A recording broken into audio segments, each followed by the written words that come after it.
Hi అండి, అందరికీ నమస్తే. మన ఎస్హెచ్ గార్డెనింగ్ కి స్వాగతం. నేను మీ భాగ్యలక్ష్మి. నేను మీ సిరిని. ఈ రోజు వీడియోలో నాకు పార్ట్నర్ కింద సిరి వచ్చిందండి. ఈ రోజు వీడియో ఏంటంటే కొంచెం హార్వెస్ట్ అయితే ఉంది.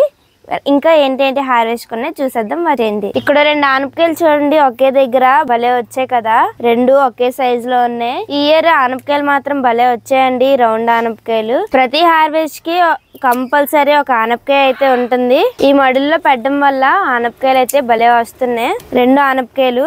ఇంకా ఇక్కడ పైన కూడా ఒక ఆనపకాయ ఉంది. దాన్ని ఇప్పుడు ఎలా తీయాలో అర్థం కావట్లేదు. ఇదిగోండి పైన ఆనపకాయ కష్టపడి తీసాము, ఇలా ఉంది. ఇంకో ఆనపకాయ కూడా ఉందండి అటువైపు. ఇదిగోండి ఈరోజు మొత్తం 4 ఆనపకాయలు హార్వెస్ట్ చేసాం. ఆనపకాయలు అయితే అయిపోయి మొత్తం 4 హార్వెస్ట్ చేసాం కదా. ఇప్పుడైతే పూనా దోసలు ఉన్నాయి, అవి హార్వెస్ట్ చేద్దాం. ఇంకా అటుపక్క కూడా ఒకటి ఉంది, అది కూడా హార్వెస్ట్ చేసేద్దాం. ఇక్కడ ఒక బీరకాయ ఉంది. ఇంకా ఎండాకాలం క్రాప్ అంతా అయిపోయింది, బీరకాయలు కూడా అయిపోయి అలా అక్కడక్కడ 1-2 కనిపిస్తున్నాయి. ఇంకా పాత మొక్కలన్నీ తీసి బెడ్స్ అన్ని నీట్గా రెడీ చేసుకొని, అంటే మళ్ళీ రీపాటింగ్ మిక్స్ చేసుకొని అప్పుడు విత్తనాలు పెట్టుకోవాలి. రైనీ సీజన్ వచ్చేస్తుంది కదా. ఇంకా ఇప్పటికి ఎవరైనా రీపాటింగ్ మిక్స్ చేసుకోలేదు అనుకోండి, ఇప్పుడే రెడీ చేసుకోండి, మళ్ళీ నెక్స్ట్ రైనీ సీజన్ వచ్చేస్తుంది కదా. ఇక్కడ బీరకాయ ఉంది. ఇక్కడ ఒక పొట్లకాయ ఉంది, అది కూడా హార్వెస్ట్ చేస్తున్నాం. ఇంకా క్రాప్ అంతా అయిపోయిందండి, అక్కడక్కడ 1-2 ఉంటే హార్వెస్ట్ చేస్తున్నాం. ఇక్కడ ఒక ఎల్లో గుమ్మడికాయ అయితే ఉందండి. ఇది స్టార్టింగ్ మేము చూడగానే అసలు ఎల్లో గుమ్మడికాయ అనుకోలేదు. నార్మల్ గ్రీన్ హార్వెస్ట్ చేస్తున్నాం కదా, అవే పండిపోయిందేమో అనుకున్నాం. కానీ కాదండి, అమ్మ చెప్పారు ఇది ఎల్లో గుమ్మడికాయ. స్టార్టింగ్ పిందుగా ఉన్నప్పుడే అప్పటి నుంచే ఎల్లో కలర్ లో ఉందండి ఇది. మేమైతే ముందు పండిపోయింది అనుకున్నాం, కానీ కాదు, అమ్మ చెప్పారు ఇది ఎల్లో గుమ్మడికాయ అని. ఇక్కడ చూడండి చాలా చిట్టి కాకరకాయలు ఉన్నాయి. చూసుకోలేదండి, చాలా వరకు పండిపోయి కనిపించట్లేదు చిట్టి కాకరకాయలు, కానీ చాలా ఉన్నాయి.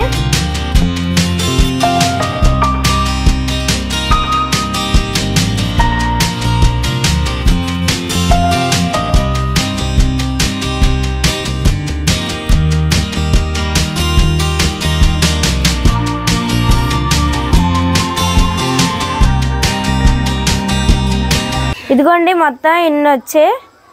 ఇవి కానీ ఇప్పుడు కూడా చూసుకోకుండా ఉంటే 2 రోజులకి మొత్తం అన్ని పండిపోదునేమో. పైన మొత్తం హార్వెస్ట్ అయిపోయింది. కింద ఎప్పుడు కోసేవానండి పపాయాలు, ఇండోనేషియా పపాయ, ఇంకా నార్మల్ పపాయాలు ఉన్నాయి.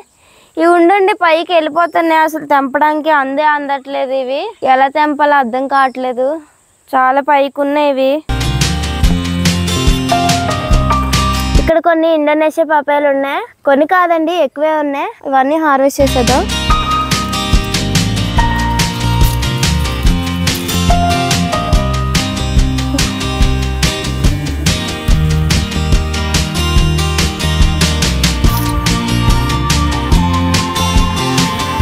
ఇదైతే వదిలేస్తున్నాము, ఇంకా బాగా పండలేదని.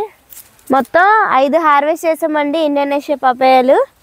గర్ల్స్ హోమ్కి అయితే వచ్చామండి హార్వెస్ట్ చేయడానికి. ఇక్కడ ఒక లాంగ్ చారల పొట్లకాయ అయితే ఉంది కదా, భలే మెలుగులు తిరిగింది ఇలాగా పాము లాగా.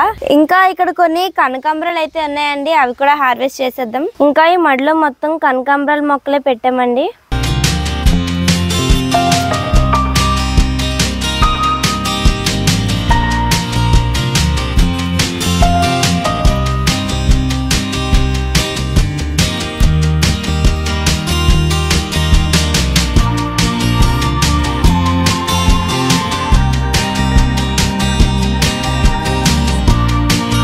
ఇక్కడ కొన్ని వంకాయలు ఉన్నాయండి, భలే ఉన్నాయి, మంచిగా కలర్ వచ్చే సూపర్గా ఉన్నాయి. ఇక్కడ చూడండి గుత్తిలాగా భలే ఉంది. వీటిని గుత్తి వంకాయ కింద వండుకోవచ్చు. ఇక్కడ కొంత తోటకూర అయితే ఉంది, అది కూడా తెంపేద్దాం.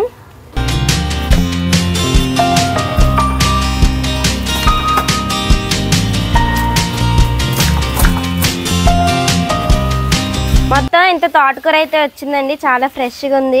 ఇక్కడ చూడండి గ్రేప్స్ గుత్తు భలే వచ్చింది కదా, చాలా పెద్దగా వచ్చిందండి గుత్తు. మొత్తం ఇదండి ఈరోజు హార్వెస్ట్ అయితే. ఈరోజు వీడియోలో మనం ఏమేమి హార్వెస్ట్ చేసామంటే కనకాంబరాలు, ఎల్లో గుమ్మడికాయ, చిట్టి కాకరకాయలు, వంకాయలు, పొట్లకాయ, 4 ఆనపకాయలు, 2 పూన దోసలు, కొన్ని బీరకాయలు, అలాగే ఒక గ్రేప్స్ గుత్తు, ఇంకా Indonesia papaya, normal papaya, long చార్ల పొట్లకాయ, ఇంకా తోటకూర హార్వెస్ట్ చేసామండి. ఇదండి ఈరోజు హార్వెస్ట్. అయితే ఈ హార్వెస్ట్ మీ అందరూ ఎంజాయ్ చేశారనుకుంటున్నాను. ఎంజాయ్ చేస్తే ఈ వీడియోని ఖచ్చితంగా లైక్ చేయండి, షేర్ చేయండి. అలాగే ఇప్పటివరకు మన ఛానల్ని ఎవరైతే సబ్స్క్రైబ్ చేసుకోలేదో సబ్స్క్రైబ్ చేసుకోండి. మరి ఉంటాను, నెక్స్ట్ వీడియో కలుస్తాను. సమస్తలోక సుఖినో భవంతు.